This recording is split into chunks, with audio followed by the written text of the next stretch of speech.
One thing that I am so grateful that has not changed yet is that it's Update Monday. What's going on with y'all, big dog? And it is an amazing day for Yu-Gi-Oh! I hope that your day is going phenomenal, but if it isn't, don't let what happened at the beginning of your day ruin the rest of your day. And speaking of days, you already know what it is. It's Update Monday! It has been 10 months and 3 weeks of kicking rheumatoid arthritis' ass. Now, of course, there have been so many ups and downs throughout the journey, but one thing I want to talk to you about is change. As we progress through life, things will change, whether it's friends, family, or you personally, or maybe the things that you have or the status that you are, things will change for the good and for the bad. One thing I want to put an emphasis on is embrace these changes. I mean, not less than a year ago, I was perfectly healthy, and then rheumatoid arthritis actually changed my life completely, but we wound up using that change for the better.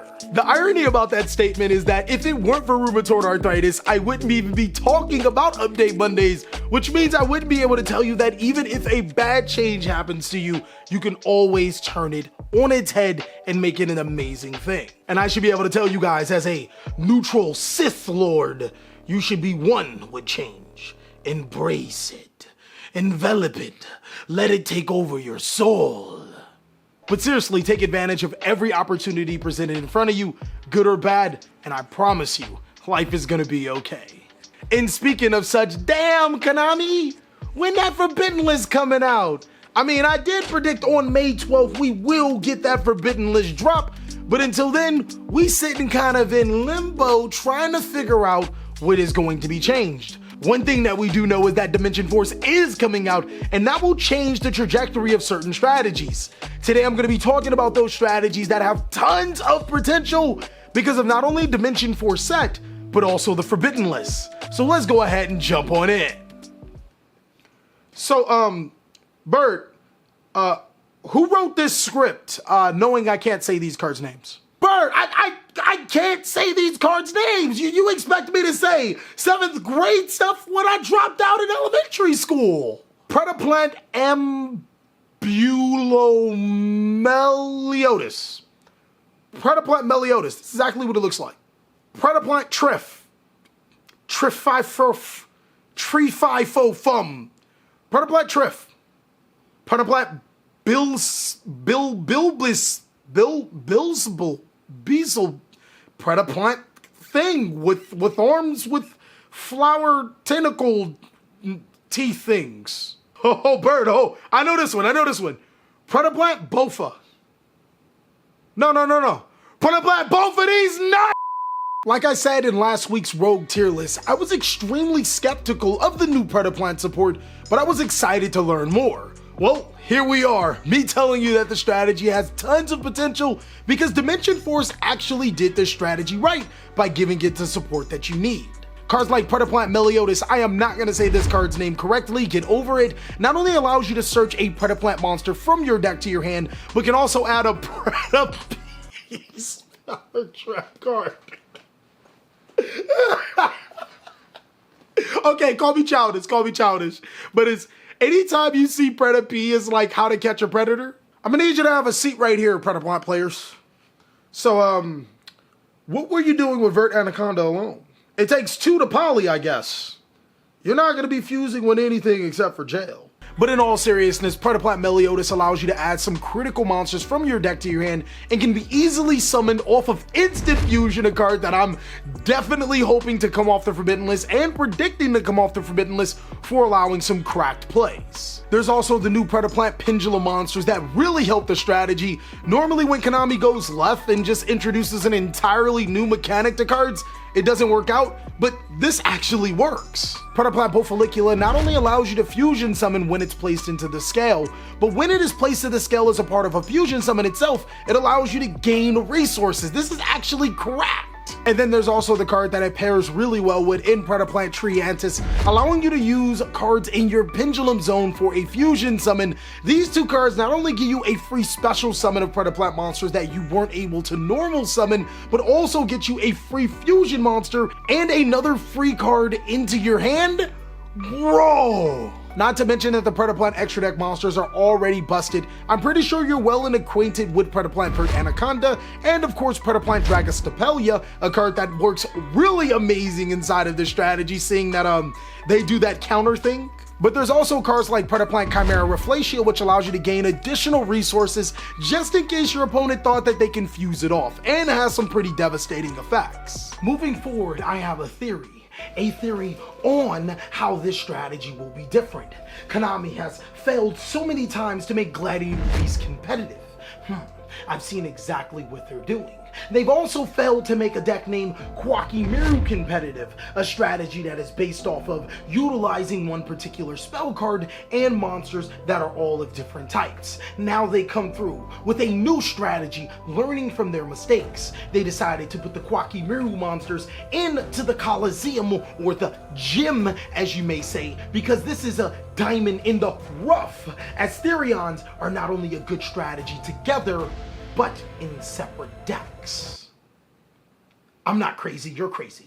That's right, the Therion strategy is brimming with potential. I have to say, together, they're pretty good. In a part, they're also amazing. You should already know about Therions in Earth Machine. Oh my god. Being able to summon a Therion King Regulus to be able to stop your opponent from using cards like Nabiru.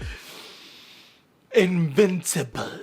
Therion King Regulus also helps the ABC and Cyber Dragon strategy, but I think you might see that in a later video. But stepping aside from the obvious, I think that there are some other archetypes that genuinely get helped with Therion. Therion's Lily Borea not only helps the Sun Valon strategy, but also helps the Predaplant strategy that I just mentioned, and can help other plant-based strategies such as, well, just play Lone Fire Blossom. And then there's Therion's Bull's Inn, which is a fire warrior monster that can summon itself to the side of the field for free.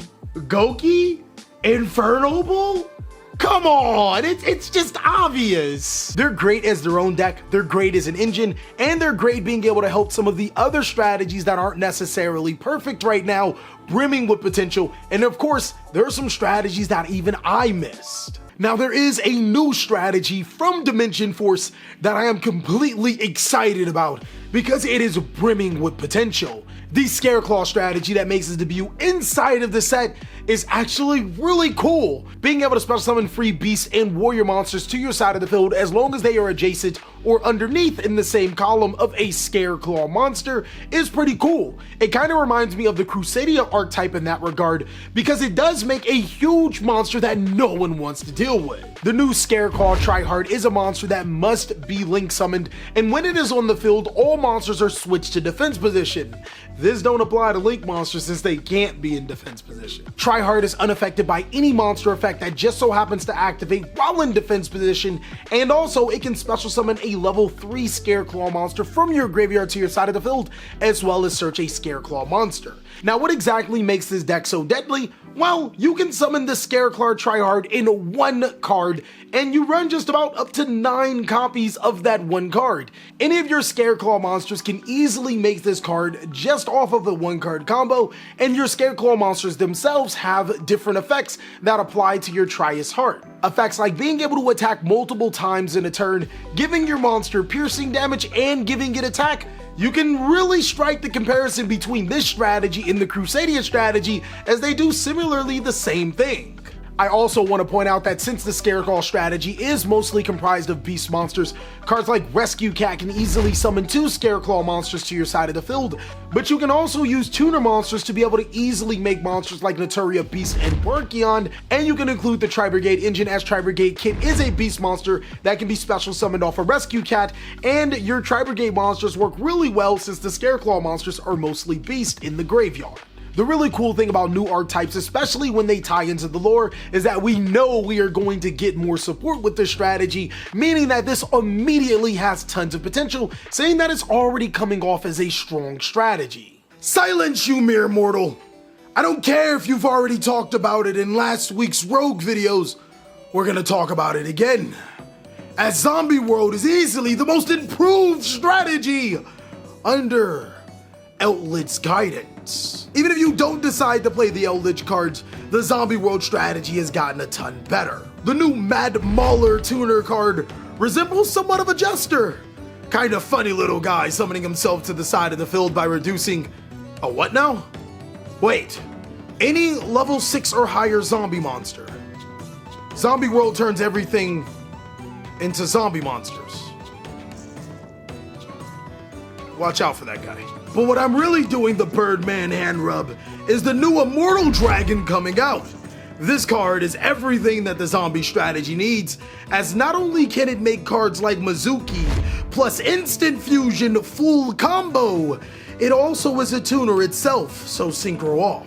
I'm fairly impressed by Skeletal Dragon Felgran and Red Eyes Dragon Zombie Lord.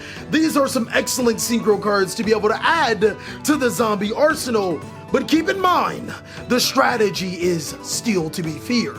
Super Polymerization plus Zombie World means that any board that you make is this strategy's playground. And let's not also forget, while Zombie World is active, don't decide to play these decks. Sword Soul, Tri Brigade, and of course, that pesky deck that I hate, Fluundereeze. The Zombie World strategy will be integral to crushing Calidodon's army. You'll need it in your arsenal because it is a strategy with amazing potential. And lastly, I feel like a gun is up to my head because I don't really want to say it, but I mean, it is kind of cool. Pendulum is getting so much support inside of Dimension Force, your head is probably going to explode. Not only did you get amazing Odd Eye support, never thought I would say those two in the same sentence, amazing and Odd Eyes, you get some pretty good Performapal support, as well as the potential backing of the Forbidden List, taking off some of those important Pendulum cards to make the deck really good again. Not to mention that there is a new monster looking to replace Heavy Metal Foes or Electromite if it doesn't come off the Forbidden List, but Beyond the Pendulum is actually an incredible card. It allows you to add a Pendulum monster from your deck to your hand for free. For free. I've seen this route before. Not only that, Beyond the Pendulum allows you to destroy cards on the field if 2 monsters are Pendulum summoned with different levels. It can be your field too. This is literally Heavy Metal Foes Electromite. Are they trolling us? Beyond the Pendulum is looking to put the Pendulum strategy back on the map. Whether you're playing Performapal, Odd Eyes, Magicians, or whatever Pendulum strategy, this is probably going to be the catalyst for your strategy to be powerful in 2022 alongside the Forbidden List. And that is all that we have for today's video. I wish I could tell you more about what's really inside of the Vatican or how did JFK's assassination really go, but you'll have to settle for a few things. 1, we are streaming today on Twitch at 4 p.m. Pacific Standard Time. And 2, you can always catch these videos if you want to see more non-associated Cali. Also, since I am very vigilant, I know everything about the strategies, be sure to let the other Calis know what are some strategies that they missed. As of course,